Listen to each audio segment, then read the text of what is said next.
Bonjour tout le monde, bienvenue dans un nouvel épisode. Qu'est-ce qu'on a, Guillaume? Salut tout le monde. On va se retrouver aujourd'hui pour faire un petit épisode sur le B26 que vous n'avez pas vu depuis belle lurette. Il est temps de vous montrer ce que Guillaume a fait dans l'ombre. Et on verra s'il a envie de vous parler de ses projets ou pas. Mais first things first, comme on dit. On a reçu un joli petit colis aujourd'hui qui va nous aider pour les futurs battles, peut-être. À préserver les voitures. Regardez-moi ça. On a profité de la réduction de MMG Motorsport et on leur a commandé 2 kits de crash bar qu'on est en train d'assembler pour notre plus grand plaisir. Elles sont vraiment jolies, hein. Ouais. Elles sont bien finies et tout. C'est grave bien peint, les soudures est cool et sont belles. Franchement non, c'est... Ça fit nickel à l'avant pour l'instant. Bon, il faudra juste réajuster le pare-choc parce qu'on peut plus du tout utiliser les fixations de pare-choc d'origine. Donc on va voir comment on fait avec des attaches rapides ou de toute façon on s'en fiche un petit peu. Parce qu'en fait on a dû enlever ce truc là qui vient là. C'est pas tant ça le problème, c'est l'avant en fait. Il y a oui. pour tenir l'avant du pare-choc. Le côté ça sert juste à fitter avec l'aile, mais l'avant il a plus du tout de fixation. Les 4 vis, les 2 vis qu'on voit ici, elles vont nulle part, donc on va mettre des raisons je pense. De toute façon on a juste besoin du pare-choc pour arriver sur la piste. Après une fois au circuit on peut rouler comme ça. Donc là on va s'attaquer direct à mettre l'arrière parce qu'on est impatient et on vous montre le résultat et après on vous fera une petite update du moteur de Guillaume. L'avant est en place, on vous fera des prises de vue après. Là l'arrière on a commencé à déposer le pare-choc. Ce qui est bien avec celle-là c'est qu'on va pouvoir le remettre par dessus le pare-choc normalement. Mais là je vais vous montrer, il y a un tout petit souci d'ajustement au niveau des écartements. Donc on va aller agrandir les trous, mais c'est rien. Ça prend 2 minutes, on le fait de suite. Bonjour mon petit chef. Il y a du troublon. Oui. Il y a du coup. Le god torque.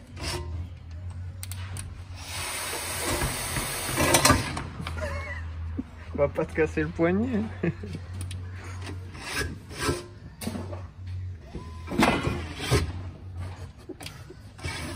Et si tu dévisses en appuyant, c'est un vis. Ouais, je veux plus avoir à faire à ce trou. Ouais, ça ira normalement. T'as fait les deux côtés? Voilà, bon, on a juste oblonisé un petit peu celui-là pour que ça décale, mais normalement ça devrait le faire. Un rêve se réalise. Guillaume rentre dans la cour des grands avec des crash bars. Donc oui, on va pouvoir. Ce qui est bien avec celle-là, c'est que on peut remettre le pare-choc au moins l'arrière, enfin facilement. Et on va voir avec le pare-choc comment on peut le remettre, mais normalement c'est bon parce que là tu conserves arrière. Et puis on a un point de levage, ça c'était mon rêve de pouvoir lever, ça a fini d'aller sur le pont.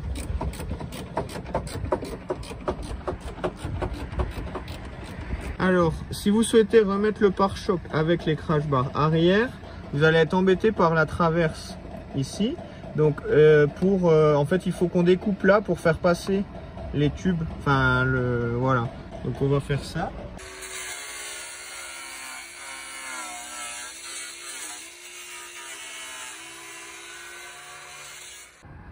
Ça fit.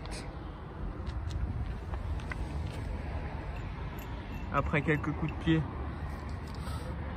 Là on a découpé à peine les petits bouts là, hop.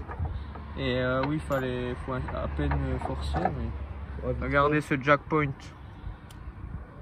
Oui, enfin c'est. Et là, on va refixer. Regardez un homme heureux. Deuxième modif. On va enlever la petite barre là de haut. Et normalement il y a un bout de polystyrène qu'on a déjà vissé. Et en fait ça vient un peu frotter sur les tubes. Donc pour pouvoir le rentrer et sortir sans porter, on fait ça.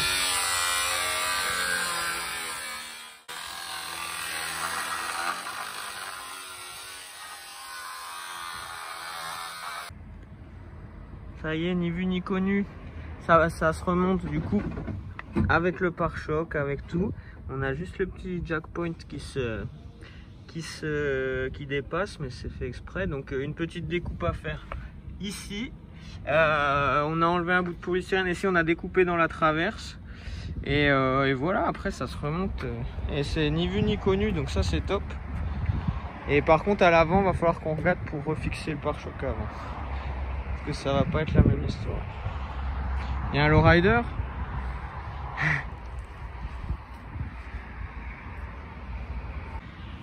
Avant de remettre le pare-choc avant, je voulais vous montrer le rendu quand même. Franchement, elles sont de super bonne qualité. L'ajustement est top. Il y a un petite plaque MMG. C'est bien peint et tout. Bon, après, on a les Durex.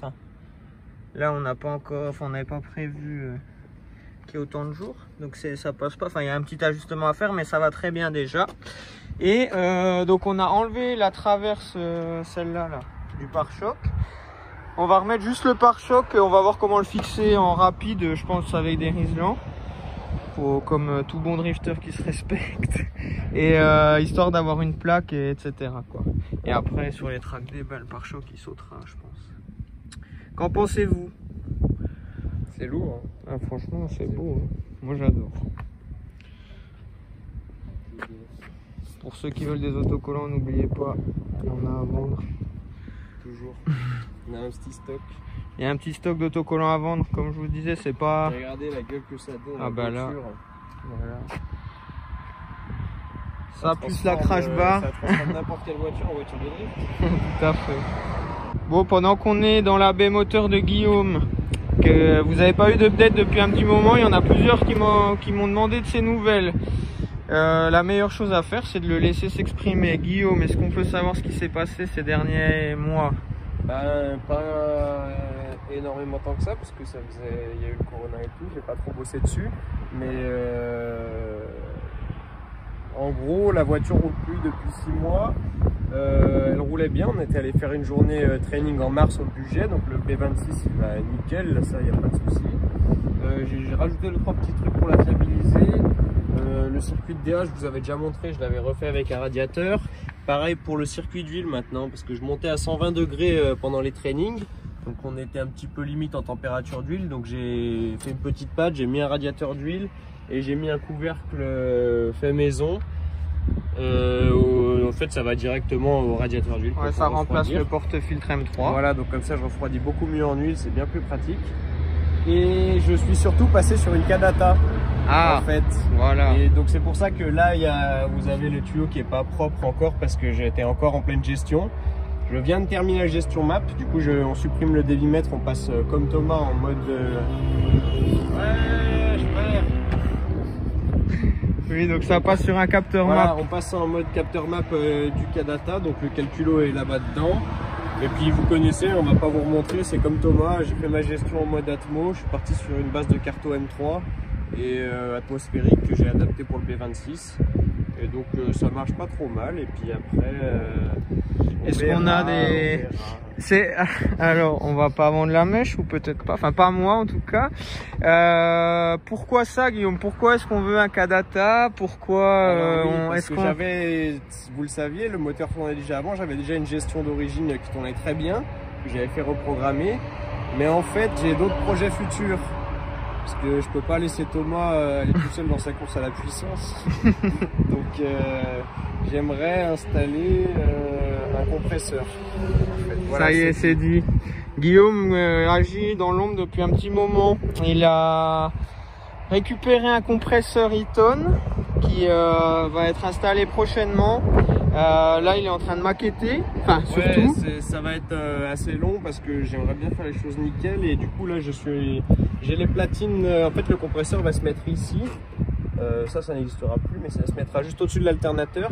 Et je suis en train de faire des platines usinées sur mesure pour que faire un truc assez carré.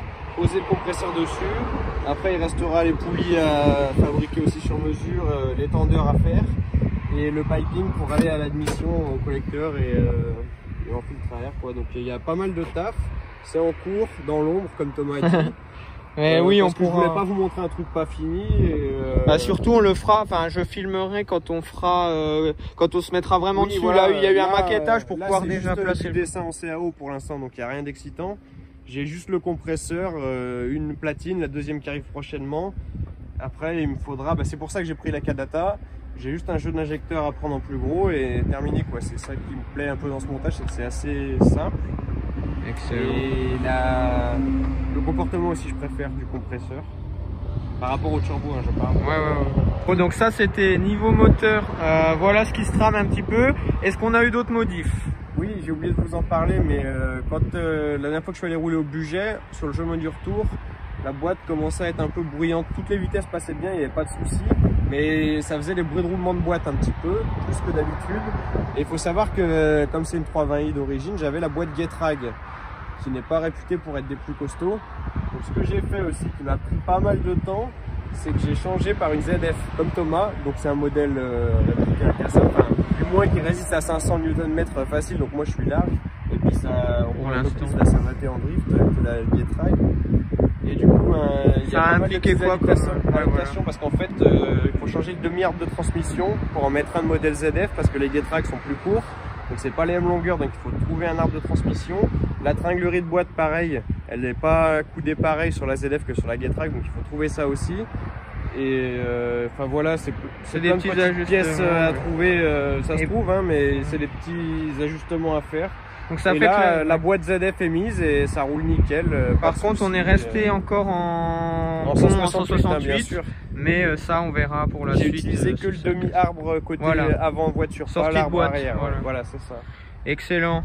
Bon, bah cette voiture elle commence à être prête à venir arpenter les circuits. Enfin, elle l'était déjà, mais là, elle a été fiabilisée encore un peu plus. Et je pense qu'on va en faire encore quelques sorties avant le montage du compresseur. Notamment prochaine sortie. Si je peux refaire un retour sur les Eknova que j'ai à l'avant, c'est vraiment de la bombe. Hein. C'est les modèles training que j'ai. Et enfin, ils s'appellent pas comme ça, mais c'est ceux pour le training qui ont beaucoup de gomme. Et ça ne s'use pas, ça colle de fou sur sec, sur mouillé. Pour l'instant, c'est que du bon. Excellent. Et sachant que je suis en 15 en plus. Ouais. Non, mais donc voilà, c'est de la bombe. Cette voiture continue de fonctionner, mais c'est vrai que ça faisait un petit moment qu'on vous avait pas fait d'update sur celle-là. Mais on ne l'oublie pas. Tout va être mi-clinique. Hein. Voilà, oui, tout va être aussi propre que sur ma baie. Voilà, donc là on va remettre le pare-choc maintenant. À l'avant, maintenant qu'on a vu, je vous remonte un dernier coup la petite crash bar. Ça fera aussi une miniature. Et un jour vous cherchez à reconnaître un drifter, n'hésitez pas à regarder dans ses poches. Voilà, c'est à ça qu'on les reconnaît. C'est parti pour un assemblage dans les règles de l'art. Il faut la rifteuse aussi pour la plaque. Double face.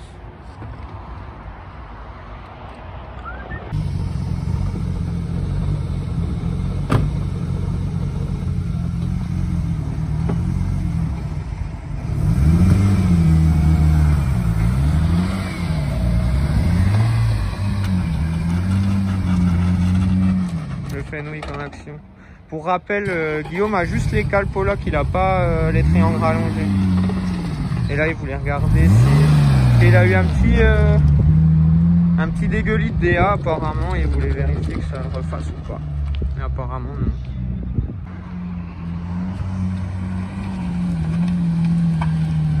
Petit check-up avant de se quitter.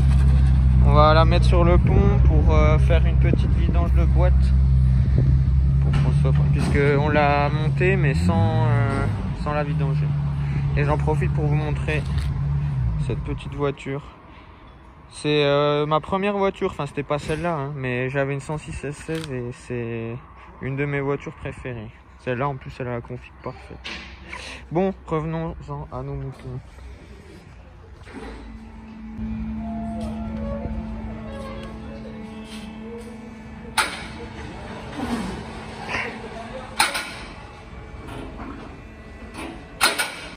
Regardez le paradis du dash.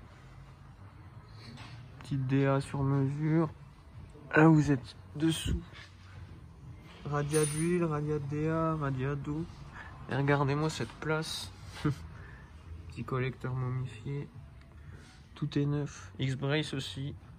Vrai reconnaisse vrai. Powerflex, bon vous commencez à la connaître, hein, les petites cales. Pour on va vérifier qu'elles sont desserrées ou pas parce que tout le monde dit que ça se dessert, mais pour l'instant, Guillaume. Mais moi j'ai mis de. Ah oui, il y avait du frein filé. Du bloc presse. Encore un petit hack. Et on va vous montrer, bon bah, ça vous parlera pas, mais voilà la boîte ZF. Et du coup, ben, vidange toute simple. On enlève par là, on remplit par là. À débordement, pas plus, pas moins. Ah mais avant, il faudrait peut-être essayer de desserrer le remplissage. On sait jamais. Oh bah, de toute façon, il est vide mon jour.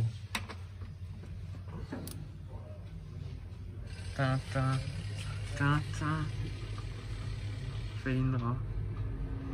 Yes. Oh bah elle est toute neuve mec. Oh.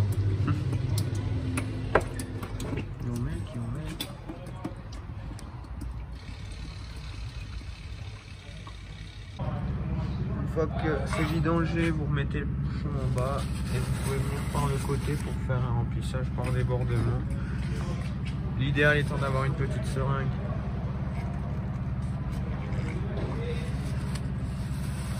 Et répéter l'opération si nécessaire. Merci pour les tutos. Une vidéo, un pro tips. Est-ce qu'on a une petite astuce à donner à ces followers? Oh, ça sent si bon. Si vous voulez faire un cadeau à Guillaume, offrez-lui une petite eau de toilette à l'huile de boîte, c'est son péché mignon. Bon du coup, Guillaume est en train de faire le check. Ouais bah regardez, là je sais pas si on a vu, mais vous verrez sur celle de l'autre côté.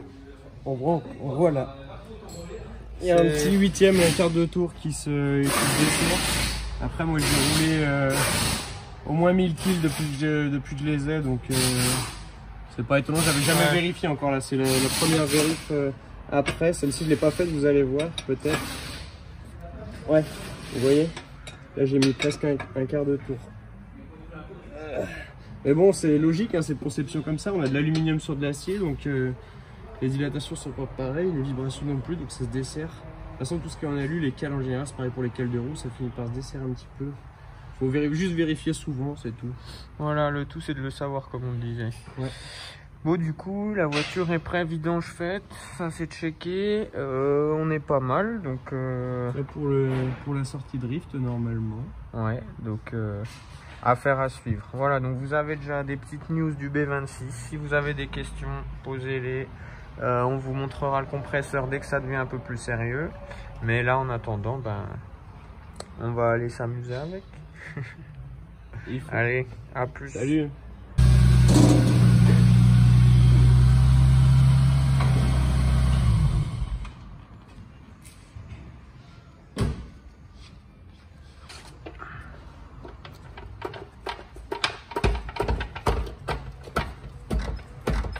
Vous voyez quelle aisance cet homme peut lever son véhicule. Maman, ça y est. Et un 188. Grave. C'est génial.